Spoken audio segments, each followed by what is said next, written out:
This podcast is produced by the Harwood Productions Podcast Network.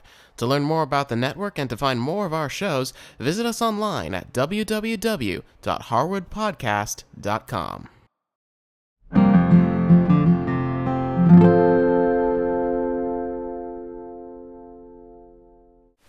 Hi, I'm Cindy Harris. Welcome to the Photography Guild.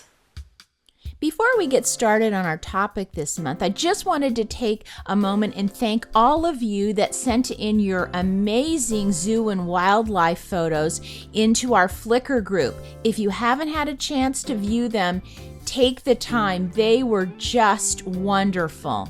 You know, I'd never really been into taking photos of animals much before, but after this last episode, I had such fun doing it, and I was so happy with the photos that I got that I decided to make an effort whenever I travel someplace to try to visit a local zoo there.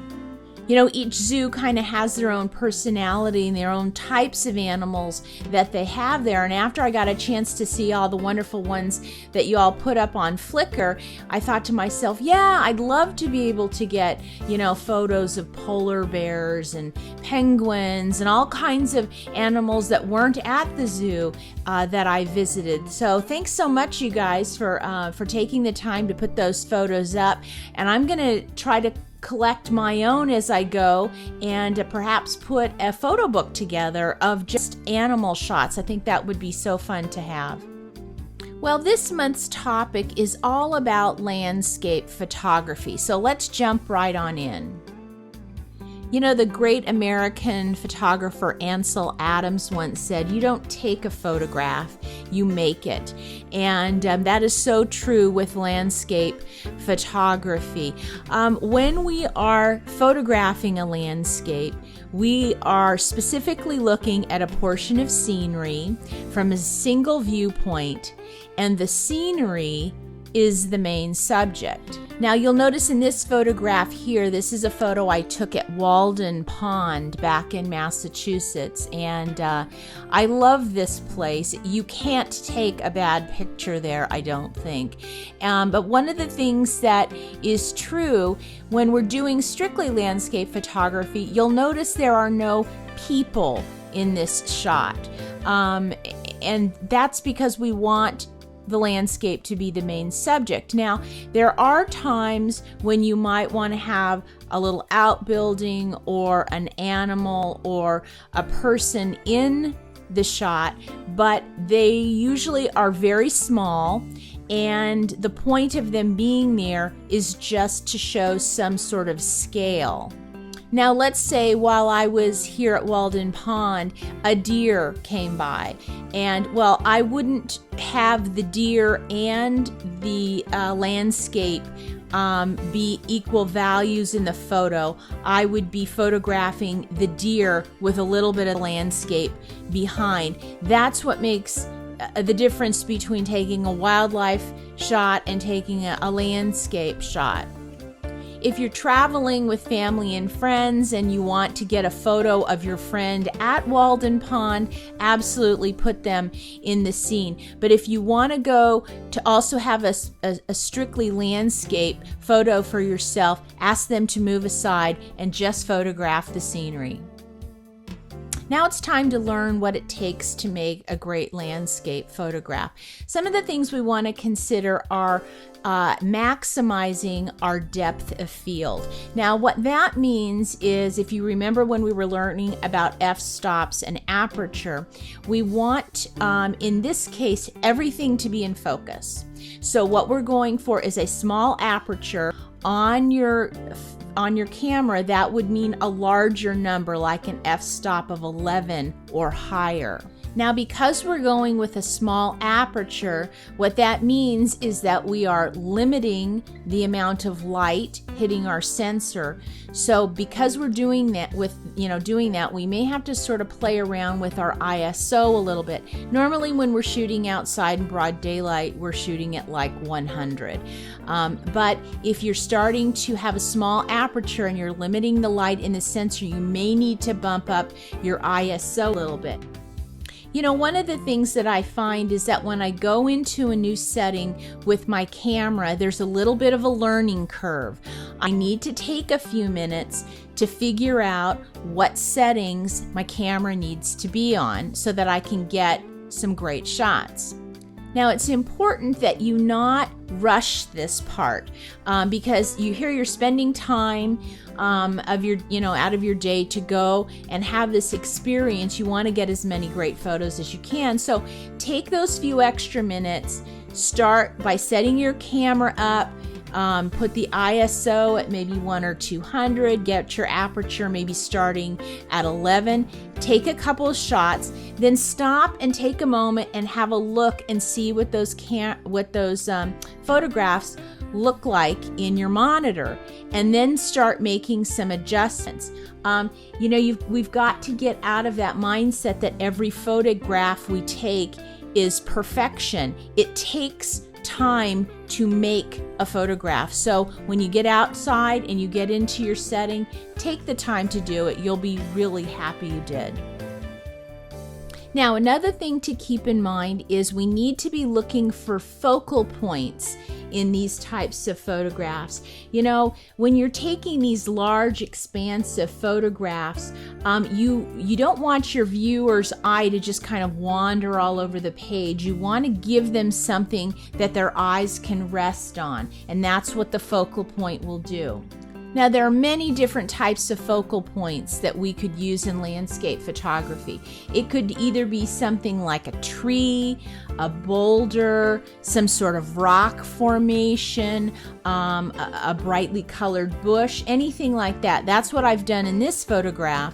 I was in the shade, I was shooting out into the light, and I needed something to break up that color palette. So luckily for me, there was that brightly colored yellow bush, and I made that the focal point of the shot.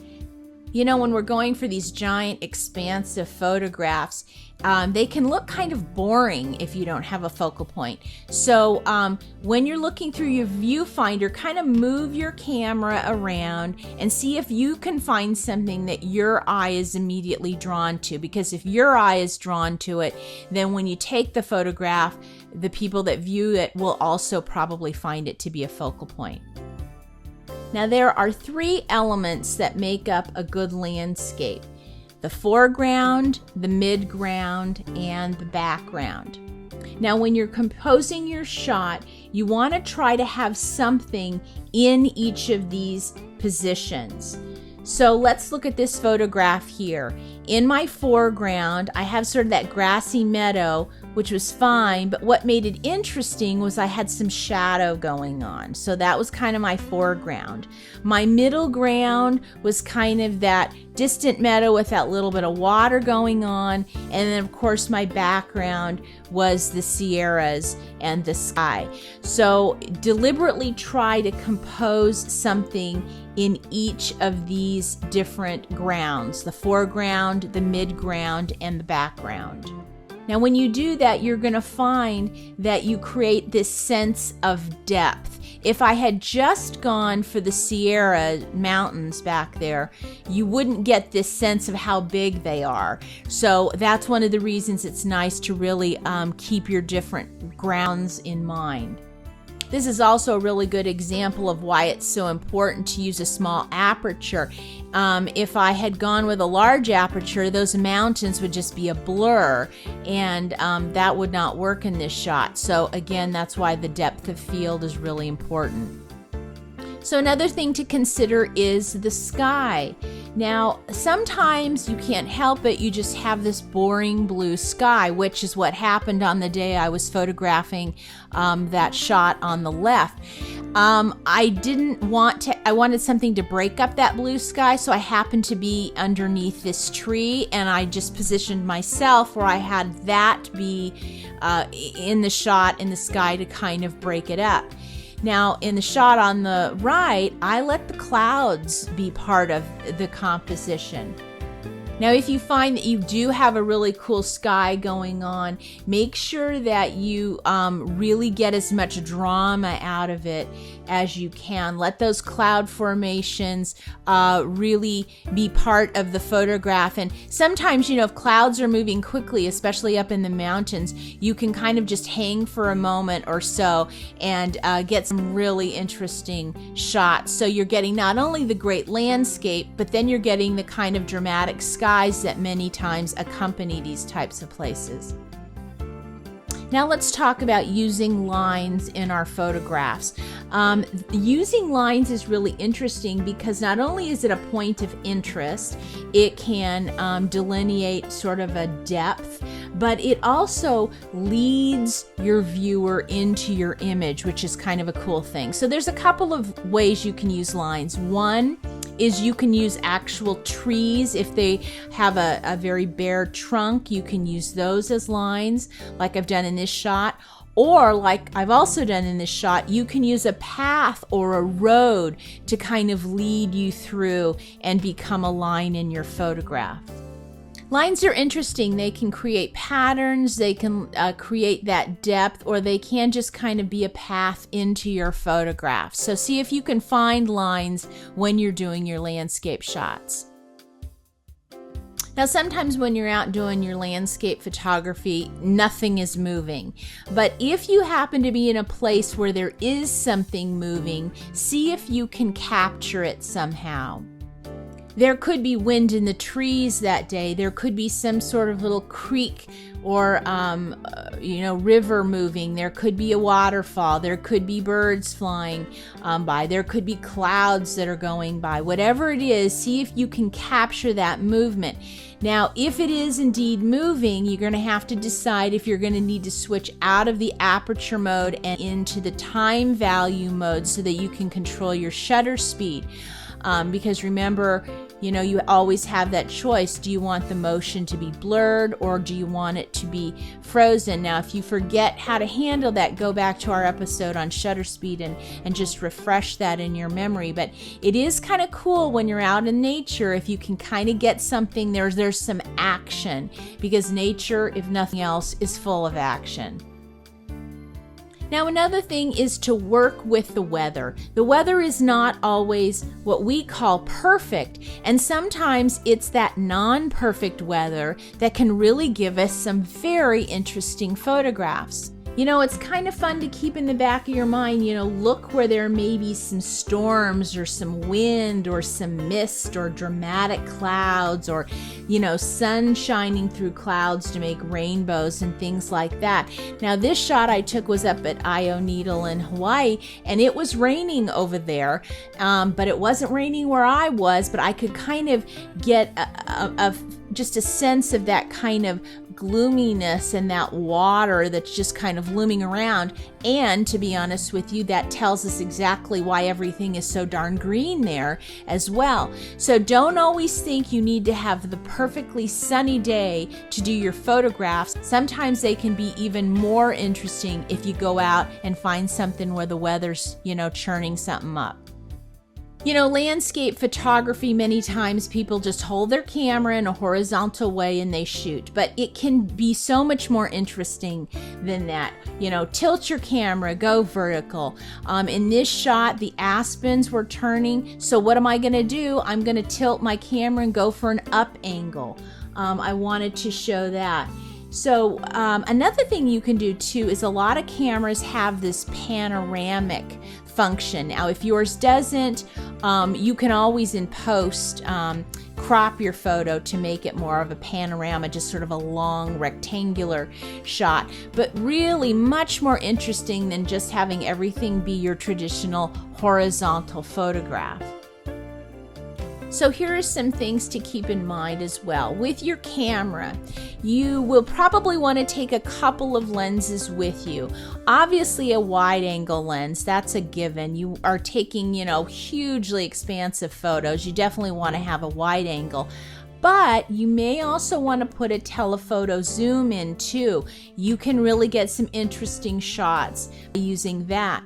Now, just in case you may come across some movement, some water, or an animal or something, you may want to consider putting a lightweight tripod or monopod in your backpack.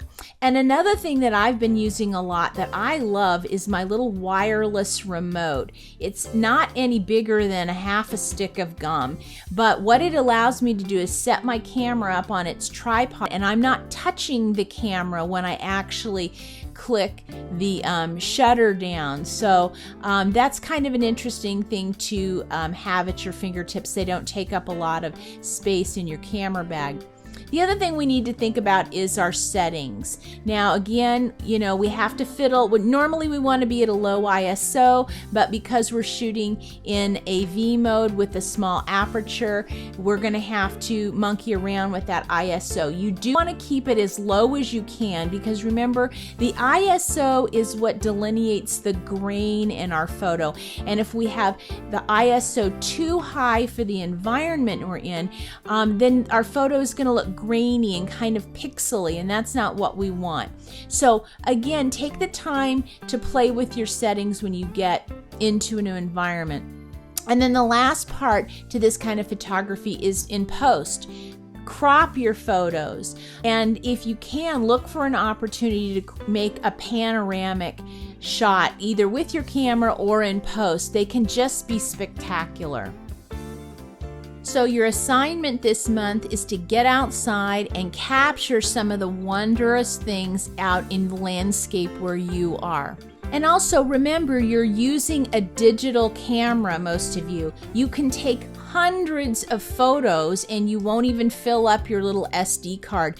Take advantage of it, because you never know. It could be photo, 98 that's the one that is the most spectacular thing you've ever shot. So don't limit yourself. Take as many photos as you want. Go crazy with it. Experiment and see what you can come up with. As always, please share your photos. Everybody loves seeing where you're from and the things that you get a chance to see. You can always put them up on our Flickr site, and if you need help uploading to Flickr, go to our website, to the Photography Guild page, and there's a how-to tutorial that'll help you out there. Next month, I'm really excited. We're going to be learning about how to photograph seascapes. October is a wonderful time in Northern California, where I live, to go to the ocean. The fog is tending to hang back longer, and I'm really excited to bring that to you. So join me next time for that. For more information on this episode, go to our website and visit the Photography Guild show notes. Also, if you have any questions or ideas, send us an email. Thanks for watching.